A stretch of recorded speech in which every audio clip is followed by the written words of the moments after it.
pues pasamos ya, como os anunciábamos, a esta primera sección del día de hoy, a la sección de CAI Center de Asuntos de Actualidad Económica, de manos de Adrián Celaya, a quien ya tenemos al otro lado del teléfono. Adrián, Egunon, ¿qué tal? Egunon, estupendamente. Estupendo. Adrián, pues como siempre, ponnos al día de la actualidad económica de esta última semana. ¿Con qué vamos a empezar esta sección? Bueno, vamos a ver, primero podríamos empezar con un comentario sobre algo que se está comentando últimamente, que es la evolución del número de los autónomos. Uh-huh. Y en qué medida, porque es un tema muy llamativo, como si vemos lo que está sucediendo en los últimos años, en Europa hay una tendencia a la baja en el número de autónomos, en el peso de los autónomos en conjunto en la economía, ¿no? y en España están aumentando, ¿no? Uh-huh. Es una tendencia de alguna forma continuada, no es de un año concreto, sino es que si vemos la tendencia de los últimos 10 años, en Europa hay una tendencia a la baja, uh-huh, moderada, lenta, pero casi continuada. Uh-huh. En los últimos 10 años, pues los autónomos han bajado pues aproximadamente de un 8,5, un 9 a un 7,5 aproximadamente sobre el conjunto de la economía, ¿no? Uh-huh. Y sin embargo, en España, pues si vemos desde el año 2010-2011 en concreto, pues estamos casi desde un 9 hasta un 13%, ¿no? Uh-huh. ¿Y a qué a qué crees que se debe esta tendencia a la alta en el caso de España? Claro, sí es llamativo porque lo normal a largo plazo es la tendencia a la baja. Yo creo que alguna vez ya lo hemos comentado en este programa, uh-huh, que como consecuencia de la tendencia a muy largo plazo, por décadas y tal, a la concentración empresarial, hay una reducción constante del número de autónomos a muy largo plazo, ¿no? En todas las economías avanzadas, uh-huh, que ahora ya pues bueno, están en estas cifras que hemos comentado, el 8, el 7%, frente a casi un 85% o incluso un 90% de asalariados, que son cada vez más, ¿no? Y sin embargo, ¿qué ha pasado en España durante estos años? Bueno, hay que tener en cuenta que esa tendencia a la reducción en el número de autónomos a muy largo plazo no suele ser regular, uh-huh, y que suele haber alzas y bajas, sobre todo alzas en las crisis, ¿eh? ¿Por qué? Pero claro, esto es importante tenerlo en cuenta porque muchas veces decimos simplemente que hay más autónomos y esto se explica relacionándolo, pues, como se valora como algo positivo en el sentido de que hay más vocación empresarial, más espíritu empresarial en los jóvenes, etcétera, cuando en realidad muchas veces lo que produce ese número de autónomos es la falta de alternativa, ¿no? Es decir, hay una situación con un incremento del paro y muchos parados que no tienen otra alternativa, pues ponen en marcha una actividad, claro, empresarial muchas veces de forma precaria y con muy bajos ingresos, ¿no? Claro, como decías, ¿no? Están esas cifras de paro, por un lado, que igual le impulsan a las personas a animarse a hacerse autónomos, a montar un negocio y por otro lado está, como decías, ese discurso, ¿no? Que está muy presente, bueno, pues sobre el emprendimiento, sobre bueno, pues sé tu propio empresario y bueno, pues claro, pintando quizá un imaginario muy ideal, ¿no? Sobre esto. Y que no es realista, ¿no? Si vemos las cifras de la evolución del número de autónomos en España, vemos cómo se incrementan a partir de ese 2011, primero con la crisis por efecto de la crisis del 2008, y tienen otro incremento también por efecto de la crisis del 2020, de la pandemia, y mientras tanto lo que hacen es no se reduce, es decir, más o menos se mantienen entre las dos crisis, ¿no? Y seguramente como consecuencia de los altos niveles de desempleo que hay en España, ¿no? Como tú dices, ahí hay un doble discurso y que es muy importante racionalizarlo. Es un discurso absolutamente falso, ¿no? Porque claro, una buena parte de esos jóvenes a los que se les mete en la cabeza lo del emprendimiento, pues bueno, van a intentarlo y van a fracasar, ¿no? Y esto yo creo que ya lo hemos comentado también alguna vez. Una parte muy, muy pequeña de los jóvenes que intentan poner en marcha un proyecto empresarial realmente lo consiguen. Casi todos acaban finalmente como asalariados de de otras empresas, ¿no? Esto es muy importante para que no crear ilusiones falsas. Es decir, bueno, está bien que quieran intentarlo, pero por lo menos que sepan que el porcentaje de fracaso es muy alto y que se preparen también para una situación en la que muy probablemente van a acabar como asalariados, porque es que como consecuencia de esa tendencia al incremento de la dimensión empresarial, hacer una nueva empresa, evidentemente sobre todo en el sector industrial, es cada vez más difícil. Partir de cero. Por eso el número de autónomos es cada vez más bajo. Entonces, ese número hay que tenerlo en cuenta para hacerse una idea de cuál es la proporción de lo que puede dar. Incluso si vemos las economías más avanzadas, hay cada vez menos autónomos, pues eso porque cada vez más es más difícil mantenerse como autónomo. El autónomo trabaja mucho, pues está muy motivado, pero como tiene un problema de economías de escala, pues tiende a su capacidad de producción por hora de trabajo, pues tiende a ser más baja. Y situarse objetivamente en ese contexto es muy importante para que las políticas públicas se enfoquen como se tienen que enfocar y no estén permanentemente hablando de una visión del emprendizaje totalmente idealizada. Incluso hay que decirles, por ejemplo, a las organizaciones empresariales que sean conscientes de lo que dicen cuando están diciendo que para que las empresas sean más productivas tienen que ser más grandes, y lo dicen constantemente. Tienen que ser el doble de grandes las empresas. Claro, si las empresas son el doble de grandes, ¿qué quiere decir? Pues que necesitamos la mitad de empresarios, ¿no? Y desde ahora. O sea, y eso no lo dicen, claro, ¿no? O sea, es que objetivamente analizando esa realidad, tenemos demasiados empresarios porque nuestras empresas son demasiado pequeñas. Claro, sí, es ir un poco más allá del discurso y vamos a los datos, ¿no? Y al análisis de la realidad y a ese, bueno, pues como dices, gran número de fracaso inevitable que tiene el emprender. Claro, efectivamente. Sí, es que los datos objetivos además dicen eso. Y que viendo las economías, las regiones industriales más avanzadas, en los que ya los asalariados son no un 85 o un 87 como en nuestro caso, sino un 92, 93 o 94%, ya te está diciendo que, ojo, en una generación el número de autónomos se va a reducir otra vez a la mitad.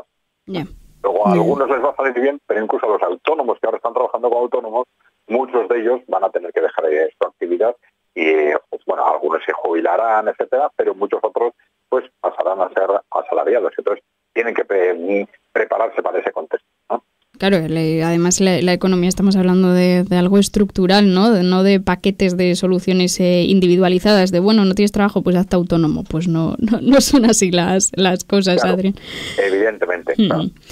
Hay casos concretos en los que sea una solución, pero hay que hacer análisis pensando en la globalidad del problema, claro. Adrián, pues dejando este asunto sobre esta tendencia a la alta de autónomos en España, pasamos a más cuestiones. Nos vas a hablar también sobre la deuda pública. Cuéntanos. Sí, vamos a ver, nosotros estamos detectando que últimamente hay una tendencia en los analistas económicos a echarle a la deuda pública un poco al déficit y a la deuda pública la culpa de todo, ¿no? Claro, esto es más habitual en analistas conservadores y sobre todo cuando ellos no están en el gobierno, ¿no? Entonces intentan decir, bueno, es que los gobiernos que derrochan nos están llevando a la ruina, etc. Pero están aludiendo a la deuda pública como si fuera el problema que genera todo lo demás. Y esto es falso. Esto es falso. Evidentemente hay un problema con una deuda pública que es excesiva, pero no es el origen del problema. No tenemos más que ir a una década atrás, 2 décadas atrás, vemos cómo en el momento en que estalla la crisis financiera en el 2008, estalla por un problema estructural de deuda, pero por un problema estructural de deuda en el conjunto de Europa es deuda privada, es deuda de las familias y deuda de las empresas. No es deuda pública. La deuda pública no era excesiva. En algunos países estaba en un 50 o un 60%, ¿no? Entonces creo que ¿qué ocurrió? Pues que para hacer frente a la crisis, al estallar la crisis se produce una caída natural de la deuda privada, pues porque la gente por el miedo ya no pide más préstamos, intenta pagar los que tiene, y entonces claro, esa caída de la deuda privada implica caída de la inversión, caída del consumo, y esto es una parte fundamental del desarrollo de la crisis, la caída de la deuda privada. Entonces claro, ahí tienen 2 opciones los gobiernos, o dejar digamos, ir a gestionar esa caída sin más, intentando absorberla y ir a una economía menos endeudada, o bien evitar que la economía caiga demasiado compensando esa deuda privada con deuda pública. Y entonces, pues, que eso es lo que, por razones políticas, ante el miedo de que la crisis sea demasiado profunda, eso es lo que se hace. Entonces los gobiernos empiezan a gastar más para compensar ese problema de la deuda, de la caída de la deuda privada. Entonces, eso es lo que pasó en la crisis de 2008 y eso es lo que ha vuelto a pasar en la crisis de pandemia del COVID-19. Ahí es donde se ha producido otro salto en la deuda pública. Pero no es que simplemente los gobiernos se vuelvan locos, empiecen a gastar y tal. No, es que están intentando resolver, quizás no de la mejor forma posible, pero están intentando resolver los problemas que quizás con una perspectiva de corto plazo, pero resolver los problemas que están generados en la economía. Entonces, si queremos ir al fondo, hay que ir a una economía que ya desde hace muchos años, desde hace pues casi 40 años, en todo lo que es el modelo neoliberal, pues no ha funcionado y ha necesitado constantemente inyecciones de deuda creciente, ¿no? Claro, o sea, al final esa deuda pública, ahora la llamamos deuda pública, pero tiene esa parte de la compra de la deuda privada, ¿no? Sí, de sustitución, digamos, bueno, a veces es una sustitución directa o es una sustitución indirecta. Los gobiernos dejan de gastar, digamos, las empresas y las familias porque no se endeudan o porque devuelven deuda y entonces el gobierno intenta compensar esa situación gastando más. Ese es el origen de que haya, a partir del año 2008, se haya disparado la deuda pública. Sí, es cierto que muchas veces no leemos noticias sobre esto y no se ahonda en realmente, bueno, y por qué y de dónde viene esta deuda pública. Sí, hay una tendencia, digo, en los analistas a poner pues eso, a los gobiernos como el origen del problema y esto no es así. Totalmente. Y cuando no es los gobiernos se habla también a veces de conceptos económicos como si estuviéramos hablando de entes con vida propia. Esa es otra tendencia igual. Sí, algo de eso sí se repite en los analistas. ¿Sí? Pero bueno, el intentar racionalizar lo que realmente pasa en la economía es un esfuerzo que tenemos que hacer de forma constante, claro. Adrián, pues seguimos con ese esfuerzo. Nos vas a hablar sobre los convenios en Euskadi. ¿Qué noticias tenemos alrededor de esto? Sí, bueno, vamos a ver. Son datos que han surgido, vamos a ver, si no me equivoco, del Consejo de Relaciones Laborales. Los convenios en Euskadi han recogido una alza salarial del 4%, que es la más alta de las comunidades autónomas del Estado, pero es inferior a la inflación y, claro, hay que tener en cuenta que solo afecta a los trabajadores que están cubiertos por convenios, que está afectando a un 45% de los asalariados. Es más de lo que antes se pensaba, pero sigue siendo un 45%. Claro, ¿esto qué significa? Bueno, por un lado, los trabajadores en Euskal Herria están, digamos, un poco más defendidos que en el resto, fundamentalmente por el modelo sindical que tenemos, ¿no? Es un modelo sindical más activo, ¿no?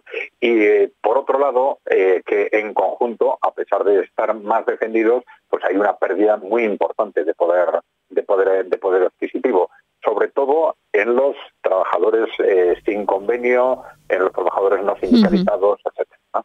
Pero claro, vemos que en conjunto, ya lo hemos comentado en algún programa, lo que está sucediendo con este tema de la inflación, que al final en un par de años cambia mucho, ya vemos de unos sectores a otros, pero hay muchos sectores en los que los trabajadores están perdiendo en estos 2 años 6 puntos, 8 puntos y hasta 10 puntos de capacidad adquisitiva, por diferencia entre la inflación de estos 2 años y la evolución de los salarios, ¿no?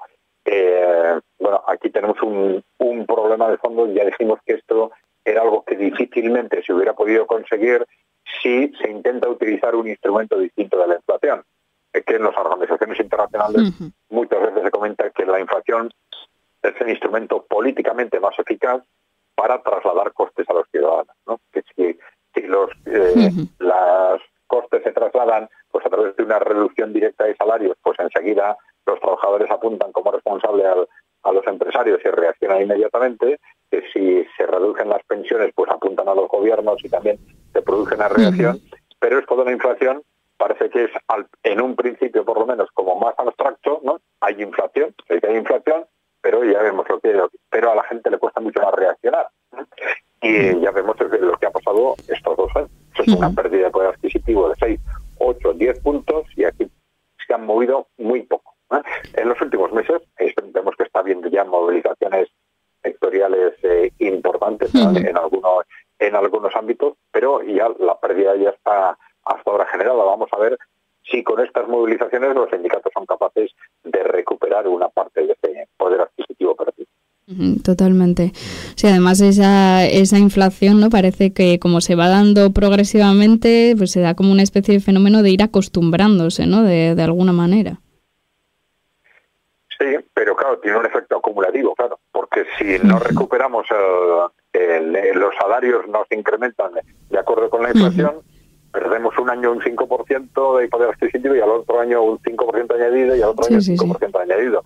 Claro, la gente en un primer momento hay una sensación también de que, como consecuencia del COVID, hay muchas familias que tenían ahorros acumulados, que gastaron durante ese periodo menos de lo que solían gastar normalmente y que han utilizado esos ahorros para compensar estas pérdidas de poder adquisitivo, pero que esos ahorros ya se están terminando. Claro. Esto puede generar unas tensiones nuevas que durante este año no han existido. Se comienza a despertar, ¿no? De alguna manera, todo esto. Vamos a ver. Adrián, pues nos traes una última noticia, un último asunto económico a destacar en cuanto también, ya que hablábamos de poder adquisitivo, en esta ocasión poder adquisitivo de guipuzcoanos, que apenas crece un 4% en una década. Sí, esto está medido antes de la inflación. Es un análisis que ha hecho Hacienda, el Departamento de Hacienda de la Diputación de Guipúzcoa. Y claro, es muy interesante porque nos está revelando el estancamiento salarial, que tiene relación también con el estancamiento económico, ¿no? Ya hemos comentado más de una vez cómo durante estos 40 años de neoliberalismo la capacidad de crecimiento de la economía ha ido a menos, y que en los últimos años el crecimiento ha sido cero. No ya en las crisis, sino entre las dos crisis, entre la crisis del 2008 y la crisis del 2020, pues también ha habido un crecimiento de la productividad, que es lo que somos capaces de producir por hora, como consecuencia pues del avance tecnológico, formación, infraestructuras, etcétera, pues un avance de la productividad cercano a cero.